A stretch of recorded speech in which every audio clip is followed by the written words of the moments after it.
Busch Gardens Tampa has an incredibly diverse coaster lineup with some of the most intense and least intense roller coasters in the world. So on the subject of intensity, I'm going to be discussing every single roller coaster at this park and rank them from least intense to most intense. Now, by intensity, I'm not just talking about rides that try to kill you, although that is a large part of it. I'm looking for the overall package of thrills and forces. So let's dive straight in with...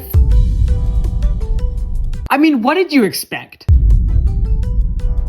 So this is the only coaster in the park that I haven't ridden, but from what I've heard, it's pretty forceless. Like, some of the turns look fun, but I can definitely tell that they don't do too much in terms of forces. But hey, it's still a family coaster, so I can let it slide. You know what's not a family coaster, however? I don't understand this ride. It's huge, it has inversions, and it honestly looks forceful, but it felt like I was sitting on a park bench with someone blowing wind in my face. It's that forceless. The inversions are fun, but they don't do anything. The only reason this is above Phoenix Rising is because staring at the ground is probably intense for some people, but in terms of actual forces, it does nothing. I love this ride so much. However, it thrives in theming and being fun, not exactly intensity. Some of the turns at the end of the ride, and especially the backward section, pull some forces, but they're not that crazy. I think the spinning aspect definitely helps the ride forces, but on paper, it's just not that intense. But hey, at least it's not Sheikah.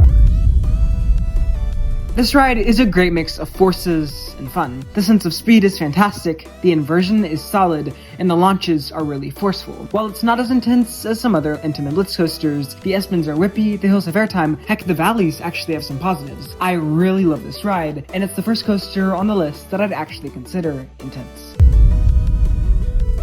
Skyrocket 2s are built to be affordable and, most importantly, compact. And with a compact coaster comes a forceful coaster. First off, these launches both pin you to your seat and to your restraint. The slow inversion has some insane hang time, but where the ride really thrives is the main pull-up, and of course that tight non-inverting loop. The positives are crazy, and I'm almost convinced there was a part of the ride where I began to gray out. So yeah, Tigress is definitely a forceful coaster.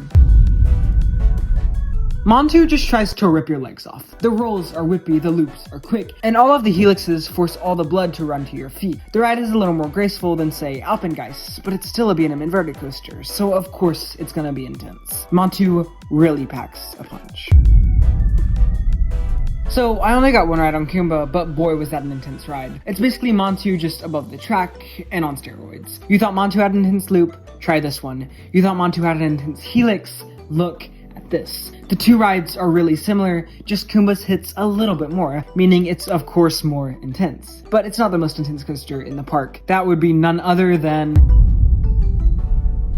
this coaster tries to kill you. The airtime is unreal, the positives are great, the inversions are top tier, but most of all, the pacing is best in the world. I'm truly convinced there's not a layout on the face of this earth that's as hard-hitting and non-stop as iron gwazis. From the top of the lift to the brakes, I was convinced I was about to die. It's that intense. In my humble opinion, this is easily the most intense RMC in the world, and 100% the most intense coaster at Busch Gardens Tampa. But anyways, that just about does it for today's video.